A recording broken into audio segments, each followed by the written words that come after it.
Alright guys, and welcome back to another episode of Dead Rising 2. We are going off to find our next adventure. Whatever that may be. Wait, what? What is it? Oh, come on, we just left the safe room. Okay, never mind. Adventure has been cancelled. We're going back to talk to the reporter.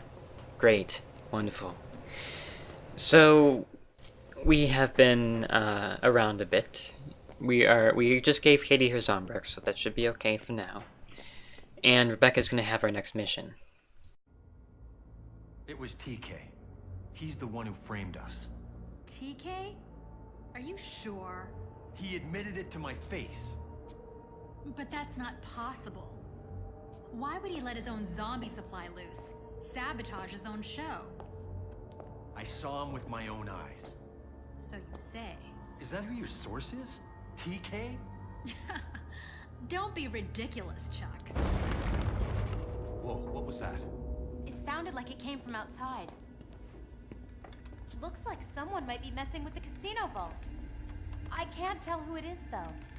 Then I'd better get out there and find out for myself.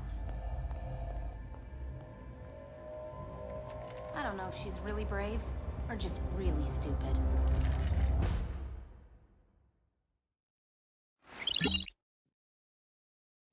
Alright, case 3-2 is go. We need to go stop some bank robbers. Well, vault robbers, whatever you want to call them. Now we see that this has basically all been for money. Which, I mean, is anyone really that surprised? Is this the twist that everyone was expecting? I certainly hope not, because you might be a moron. So we are going to have to hit 3 vaults. First of all, we need to get rid of this bouncy ball, because our dearly daughter didn't want it because we already gave her one. Thanks, Katie. Oh, and more things. Yeah, we know, Stacy. Thank you. We don't need your instruction. We have a magic arrow to follow. So we have plenty of time to complete this, but we're going to go ahead and just do it immediately because we don't actually have any other missions because we've been doing that wonderful so far. I say this in the sense that there's probably someone we've missed, but who gives a shit? They're probably stupid Americans anyways. So we're gonna run off and try to stop these bank robbers. Not that it really matters. I'm not really sure why Chuck is risking his neck and his life to stop these guys, other than they're just kind of dicks. Now, this is kind of a pain in the ass because their Merc assault rifles don't do a lot of damage, but they have a bad tendency to stun lock you. Basically, they do half a bar of damage. So basically, if you get shot twice, then it brings it down. They're easy to kill, but like here, you see how I'm getting sort of stun locked, and I can't get over to kill them. So in the future, we're just going to grab their own Merc assault rifles and turn this into Call of Duty. Wonderful. This is exactly what I wanted in my zombie con. So you can shoot them in the head, and it works a lot better. You'll see a few times, it's been so long since I played this, and I know I'm so sorry about that. I forgot how to drop items, so if you see me throwing things away or whatever, that's because I forgot. Oh, urgent. Come on, are we done? Did you go take the other ones out, Stacy? Great. More goons. Fucking goons. Ruin everything every time. A fun fact about these, I forgot about this before. Those Zombrex posters, you can actually vandalize them if you have spray paint. I believe there's 33 of them, and if you take them all out, then you get something like an achievement or something. Nothing major, but yeah, poker chips. Another sense of me forgetting what the drop key was, and so I basically just hammered on it until it fell out. Anyone there? But it can demonstrate the absolute usefulness of these things. Chips, diamonds, the jewelry, sorry. There's a few things that use the same thing. Nails as well. They use the same model for doing the throwing, and they're all absolutely worthless. But they're fun to have around, I guess. One thing about this sword, you'll notice how long it takes to kill them. We do get some PP from it, and I did say that earlier that I didn't think there was, but as you see there, we get 225. However, make note of, you see in the bottom right where it says the number killed? When someone dies, there's a blood splatter, so wait for it. wait for it, now. It takes about 3-4 seconds to kill someone. So that is part of the reason why it's such a pain. And it's like, sometimes you don't get the PP, and really, it's just not really worth it. But on the other hand, I mean, you have an awesome flaming sword and shield. What else can you ask for? So, like I said, we've been actually doing pretty well. We've not lost any survivors. We've killed every psychopath that we've come across. And things are going well. I mean, we have $78,000, which sounds like a lot, but really isn't. I mean, you can buy Zombrex for $20,000, but we have more Zombrex than we could ever use. Well, for now. So, we may be using, and we may be buying some Zombrex later. Just one or two. What happens when you buy Zombrex is that the price will go up. So it starts off at 20,000, then it goes to 40,000, then 60, then 100,000, I believe. Then it stops there. And on the topic of Dead Rising, you might have heard there's actually a Dead Rising 3 coming out. Or you probably didn't, because I certainly didn't before I was doing research for this run. And the reason why you might have not heard about it is because it's going to be exclusive to the Xbox One, which no one's going to buy and no one's going to play because it's terrible and has a terrible reputation. And continuing this pattern, the new Dead Rising is going to have some interesting things about it. For one, there is the darker storyline, but is also going to retain the humor of the series, which means the game is probably going to be extremely schizophrenic. Not like this one, where it's a fun kind of thing, where you're like, oh, I gotta save my daughter from zombie infection while wearing women's clothing. That's a bit wacky, but it's not that bad. I don't really want to know, because some of the screenshots I've seen from Dead Rising 3 have been pretty grim, so that might cross the line a bit. Also, one thing I do like is that with the Kinect that they have, apparently the game will be able to hear sounds in your living room, and the zombies will also hear it in the game, which is kind of cool if you are an antisocial neckbeard that lives by himself. If you have anyone else in the house, if you live in an apartment building, or I don't know, cooking, or you have a spouse, or whatever, any reason why the house isn't completely silent will be heard by the zombies. So if you're trying to be quiet, which I don't know why you would be in the Dead Rising game, but whatever, then you're kind of screwed. I don't get it. I guess they had to show off the game somehow. I mean, if you buy an Xbox One, you expect to use the Kinect for some reason. Yeah, magazine, that's not really going to do anything. But I don't know. I'm not buying an Xbox One. No one I know is buying an Xbox One. No one's going to play this game. Maybe they will, maybe they won't, I don't know. One small thing, I did make a hacker earlier on. It's a little like taser thing that you build out of a flashlight and a computer case, like a computer tower.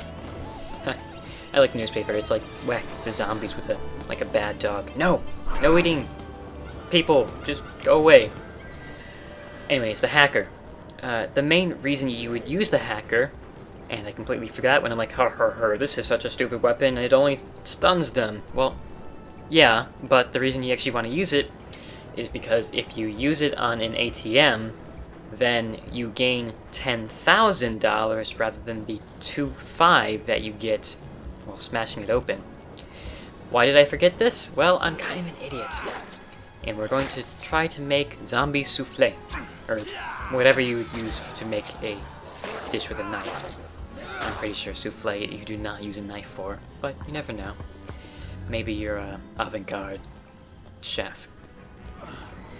So we're back in the food court. This is near where we killed Antoine a long time ago. Or 2 episodes ago. Archive. Anyways, that's actually funny. You saw that there. It was an additional QuickTime event, which I didn't do right because you almost never have keys for the QuickTime events. Completely threw me off, so I missed it. and throwing the knives does not really do much, sadly. Haha, Tiki Torch, or Tiki Statue.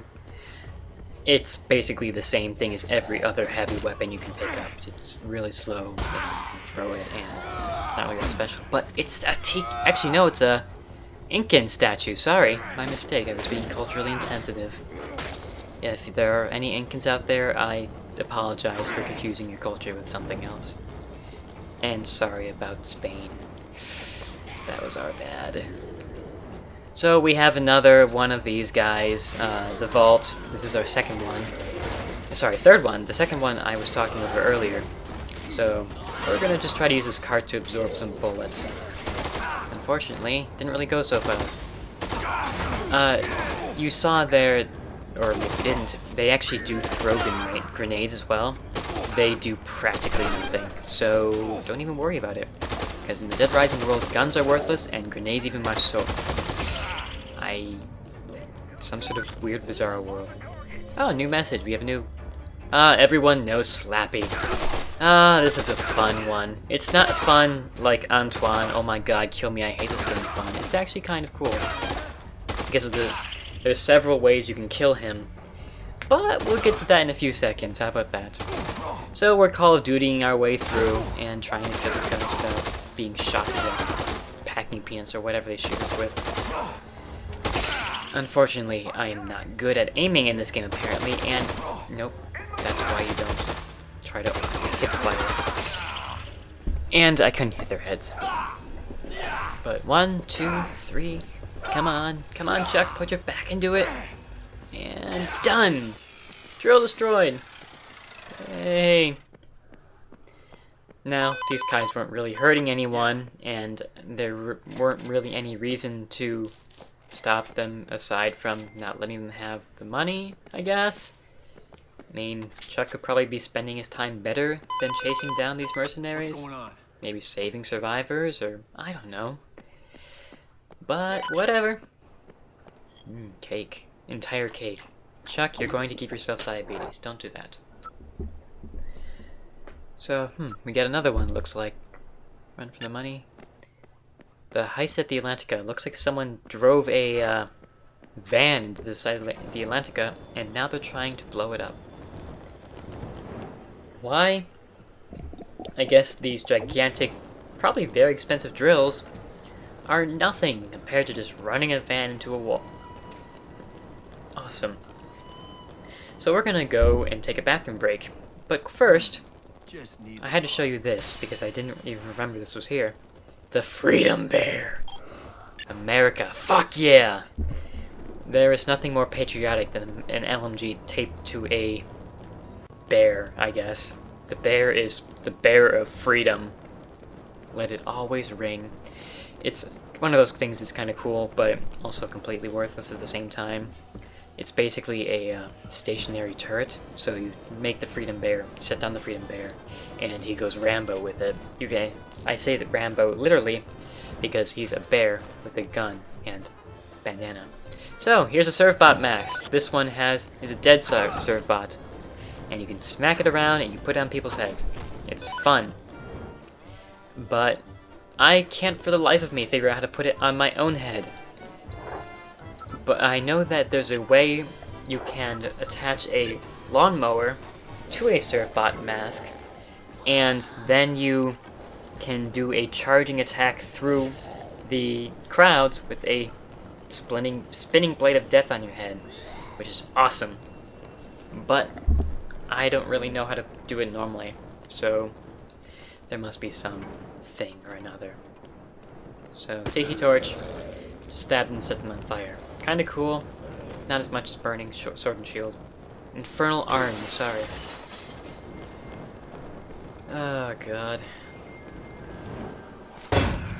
It's funny, speaking of Dead Rising 3 again, they are actually including costumes for Chuck and Frank in it. And I have no idea how they did it, but they made Frank look like the douchiest guy I have ever seen.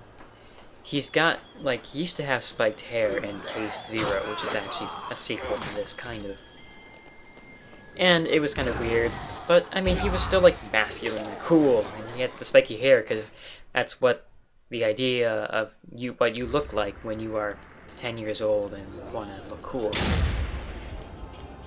But now this guy looks like just it's a cross between a greaser and like just one of those guys you see at the bar. You just think, man, I hope he goes home alone. Just because he's such a douche. I don't know. At any rate, I am disappointed, Capcom. I really am. Speaking at Case Zero, if you ever decide you want to play Dead Rising 2, I do encourage you to try Case Zero. For two of the reasons. First of all, the gameplay is generally better. There's less just faffing about, which is good. Secondly, Frank is much cooler than Chuck. Interesting. New combo card. It's a paddle saw, which is kind of cool, actually. We will probably never use it, but it's kind of cool in theory. Frank. Frank is awesome. Frank is cool in so many ways. I can't really explain why, other than with Dead Rising 2, they kind of gave Chuck personality. Like, oh, he's trying to save his daughter. That's why he's doing all this stuff, you know? He's a good dad. That's why he's the hero. Chuck just doesn't... No, sorry. Frank just does not give a shit. He's there to make a story. And he got infected, and now he's still killing everything despite the fact that he's infected with the zombie virus.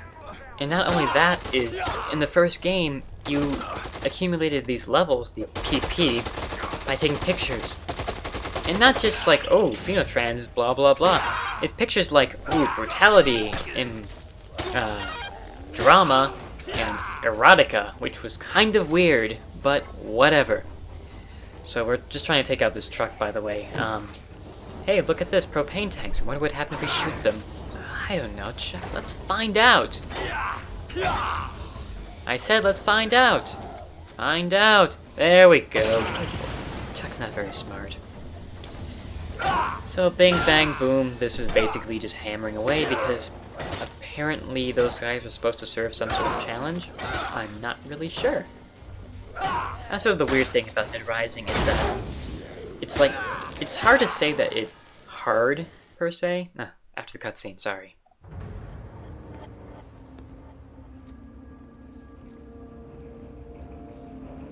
Damn it!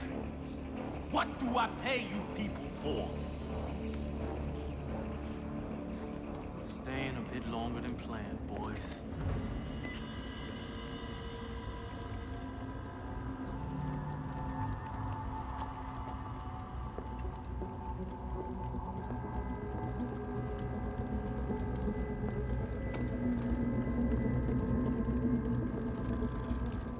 Fantastic.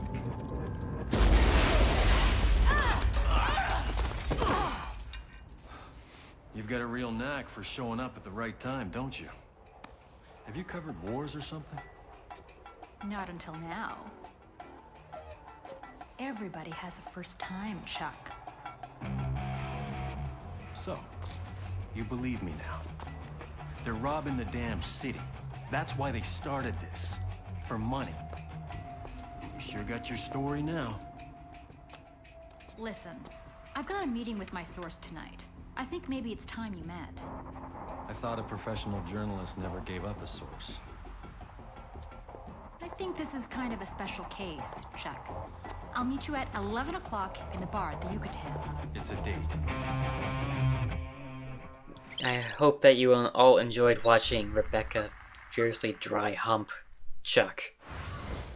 I know that there's supposed to be this sexual tension thing going on, but Jesus Christ, woman. Yeah. So TK is still evil, and he wants money, and blah blah blah. Chuck is going to save everyone, and Rebecca is trying to mount him at every chance. Now we're gonna go off and save another survivor, just a random event thing. Difficulty, right. The difficulty in Dead Rising is kind of hard to define. It's like, the question is, what is the main antagonist of the game? Because there's no difficulty setting. It's not like I can go in and say, I want to play Dead Rising 2 on hard mode. I'm just jumped up here. I could see it, so I'm like, hey, let's go find out what's up here. It turns out, not a whole lot. Just another sword and shield if you wanted, a magazine for drinking, which gives you the ability to drink a lot without puking, which is nice in some spots. Probably actually will go back and get that later, before we do the next case. The difficulty is in the psychopaths and the timer.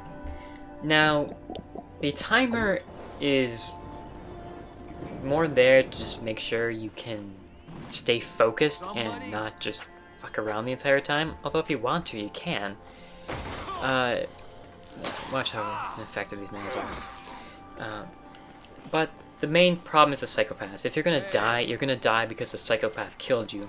It's not gonna be this like long meta thing where you spent 7 hours of real time going through these 3 days, and at the end you realize, oh no, back in the first hour of the game I screwed something up, and therefore everything is lost.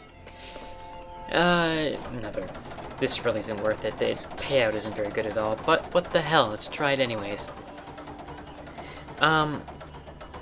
So, the game can be very schizophrenic. The mercenaries, they really pose very little risk. The zombies are there just for basically special effects to give a sense of, oh no, they're zombies, oh, that's why we have a plot. And, to slow you down as you're trying to walk around. I mean, if you only had psychopaths, then you'd be done the game in like 15 seconds, because there's not really a lot of zombies. Actually, it's funny. If you've ever played the Wii version of this, which I believe was Chop Till You Drop, I don't remember exactly.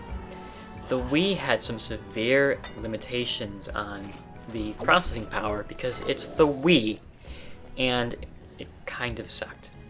And I don't say that as like a hardcore console PC fanboy. I loved the Metroid series and all that. It just the other games kind of. Anyways, the processing power couldn't handle all of these zombies. So you would end up with a mall that's supposedly just, oh my god, there's zombies everywhere. Oh my god, what has the world come to? Blah, blah, blah, blah, blah. And you walk in, there'd be like 15 zombies just shambling about, because the game couldn't render any more than that at one time. So, it didn't get very good reviews. Shh. Did I say that loud? Sorry, my bad. So our defiler's almost broken because we've been using it to smack up drills, which, whatever. Let's go see what's in the sports shop. Why not? Nothing really? Any weapons? No? Sport tracksuit? Yeah, we could, but this Chuck isn't really the sporty type. Basketball? And come on. You know the good sport, right? It's gotta be football, soccer, whatever. No? Ah, there you go, Chuck. And goal! Yes, right between the legs. Sorry, lady. That looked like it kinda hurt. Hey, let's see downstairs.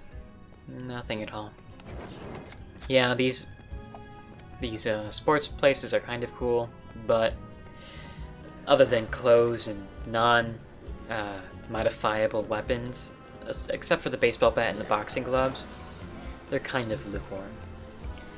So we're trying to find a lady who is trapped in a solarium, which is, for those of you who don't have skin cancer, those machines that you sit in and you bake, you tan, because it's full of light. First of all, Chuck is old and he's getting eaten by zombies. Oh god. It's kind of funny because his hair is still like the greased back, oiled back look, so he looks more like he's dressed up for Halloween than he is actually old. I don't know. I like the hat better. So here is the high-class humor that this game is.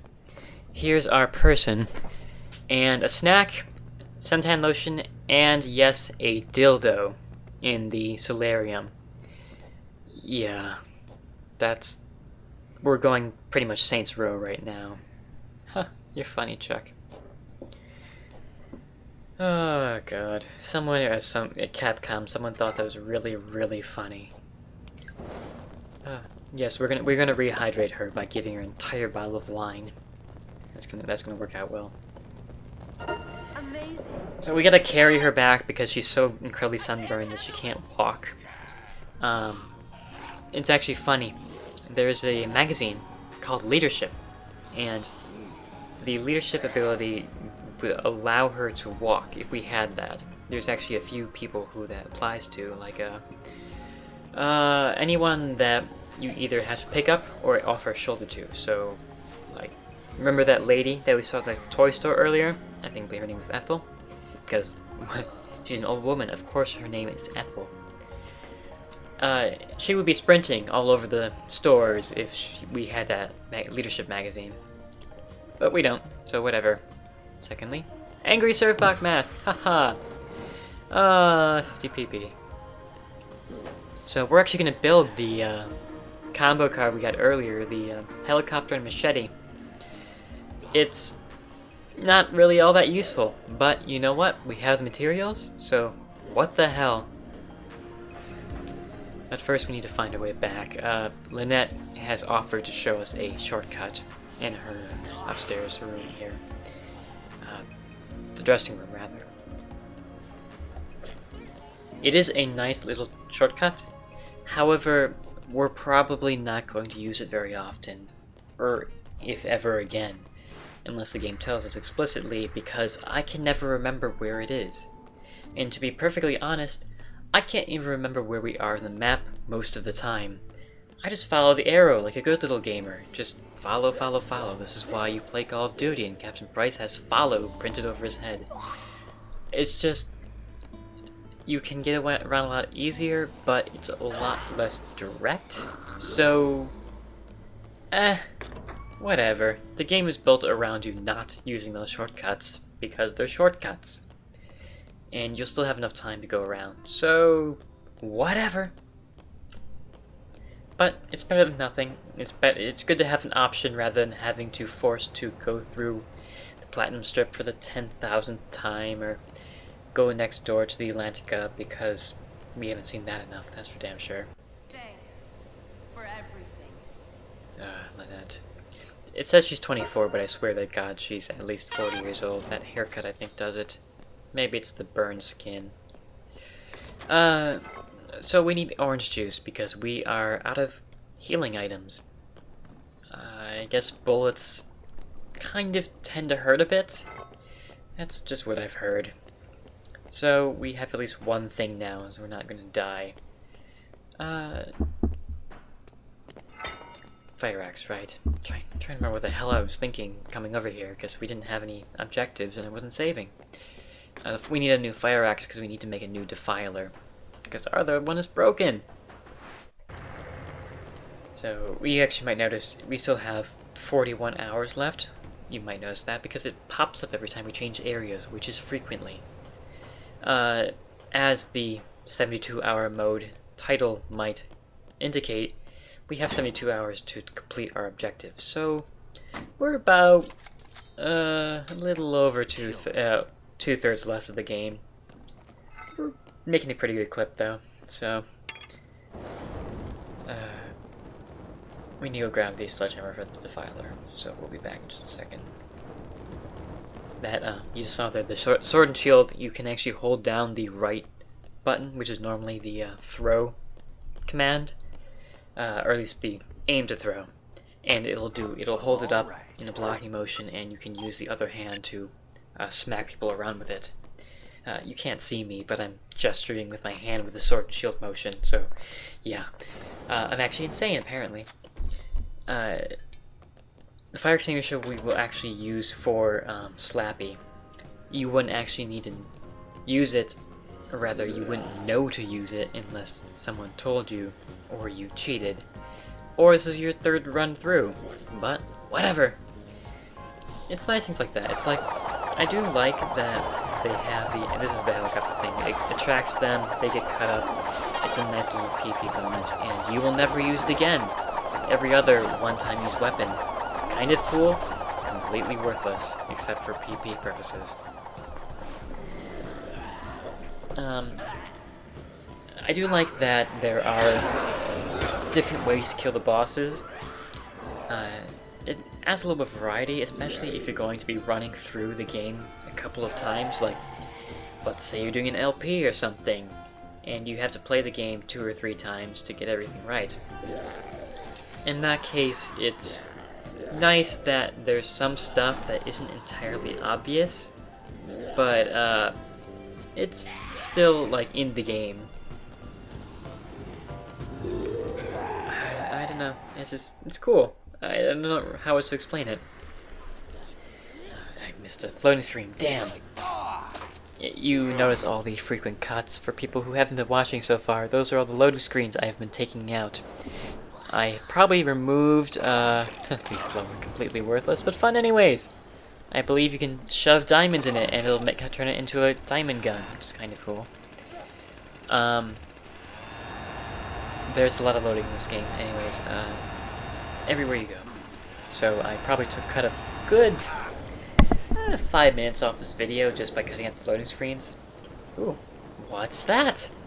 We have never seen this before. Oh, this is where the truck was before. So I wonder what's in here. I don't know, let's find out. It's a lobby with a stripper pole. Oh god. Is this one of those like casting couch things? I'm not judging, I'm just don't know if I should touch the couch or not. Also, we're in the vault that they were trying to drill into. We can't actually get any money out of here because that would be too easy. But you can see that they've utterly failed. You utterly failed in stopping them from getting the money because there's drills and hard hats and stuff like that inside. So they got in anyways. All your effort and murder was for nothing. Way to go, Chuck. I wonder sometimes, Chuck. That casting couch room back there, by the way, you might have noticed that it leads. It's like if you imagine the hole wasn't in the wall there. So you would have what we are here now, the high-stakes gambling room. Then you have the vault underground, and then you have that room, and that's it. There's no other doors that lead out of there. The only door that goes in is the one you blasted the hole in the wall with the van with. So I'm not really sure what that room is meant to be for, and I'm not really sure I want to know. I mean, you know what they say, what happens in Fortune City stays in Fortune City. Including zombies, I guess? I don't know. But, yeah, let's not dwell on that, shall we? That's probably a good idea. Luckily, we're almost at the part with Slappy! Yay, Slappy! Eventually. Because this game is like 90% just running around. Which is kind of cool, but not really at the same time. I would be interested to go through all the videos and see what percentage of the game is just me doing this. Just running wherever I need to go. Because it's like there's really no challenge to the running, because the zombies are really easy to kill, so yeah. We've been here before, by the way. It's this gun shop.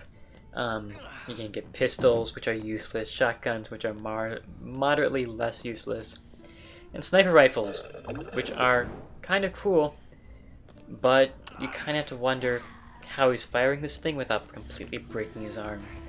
Because, as you can see there, he holds the scope completely steady while running forward with that. I don't know. Chuck is just a magical man. As we all know, I mean, look at that hat. God damn. Friendship is magic, that ass is magic. This is PG-13, kids. We actually were just here, as you might have noticed, and that's the same shop we were in before. We're running in circles, so cut there to save, sorry. Just, the bathrooms are the same. There's really not much, but the reason I came in here is look at that. Masculine, yeah. God. As much as I love Frank, Chuck can be pretty cool too. Especially his manly cleft chin. Yeah, it's a superpower. Come on, let's move it. Oh no! Our infernal arms are turning red. Guess we're just gonna go on a PP killing spree. Yeah. It makes me laugh that he does this like rapid swing motion. Despite the fact that while the things are on fire, they're still just sticks. So you're not really cutting anything, you're just smacking people with torches. So we're gonna go kill Slappy. That's a mascot's girlfriend, basically. Look at the poster behind.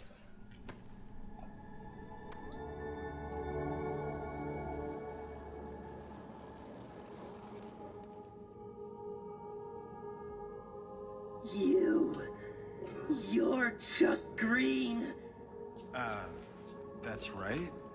And you are... Oh, you know me. I'm Slappy. Everyone knows Slappy. And everyone knows you. You started the outbreak. I saw it on TV. No, buddy, it wasn't me. I'm being set up. But it was on TV. Just like Slappy. Don't believe everything you see on TV, kid.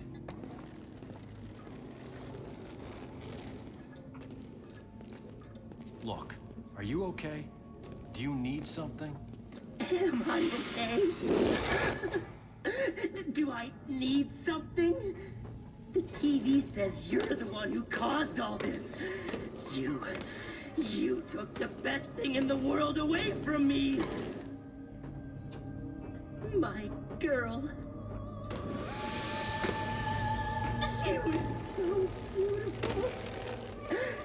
And we had so much in common. We were gonna go on a date tonight. And she loved me for who I am. But now, look at her now! Now she's dead! Dead! Because of you! You brought the zombies here! You ruined everything! I'll never get a date now!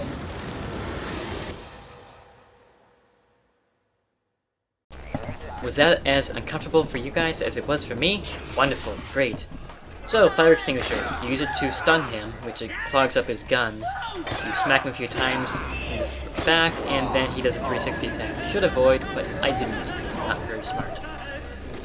We'll try to use the fire extinguisher when we can, and when we can't, then we'll just snipe in the head with the sniper rifle. It's kind of cheesy, but, you know, half the battles in this game are won by being cheesy, so whatever. That's really his main thing, is just the mechanic. If you hit him with the fire extinguisher, then he will be stunned. Let's talk about the scene a bit. Basically, you're fighting this guy who, through the mixture of psychosis and minimum wage, you know, he's gone a bit off the deep end, and he fell in love with his co-worker, who is playing his girlfriend in the store, in the character, as you can call it. But also, she agreed to have a date with him. Yay! Slappy's gonna find love, and whoever's playing Slappy is gonna find love. But then she gets murdered, and now he's pissed off. There's actually kind of a theme of this, because there's a few psychos in the first game, which are... the one I can remember most clearly was a woman security guard who was a woman and captured women because she thought they were all being skanks and therefore they deserved to die. This one has a guy we see later who has very strong sexual connotations, and Slappy, who is desperately lazy. Sorry, not desperately lazy, desperately virginal. And now he's gonna die. How about that date? I'm coming to pick you up in just a minute. Be right there.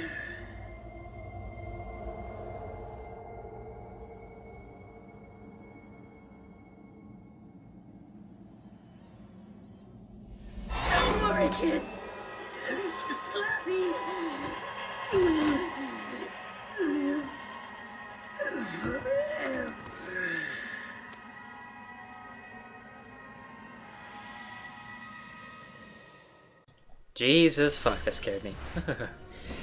So yeah, we're gonna call it the day today, because we actually did quite a bit. We completed a case, and we killed poor Slappy, who, I mean, all he wanted was a date, and I'm sure that many goons can appreciate that.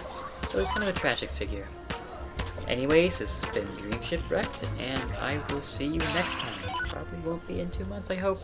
See ya.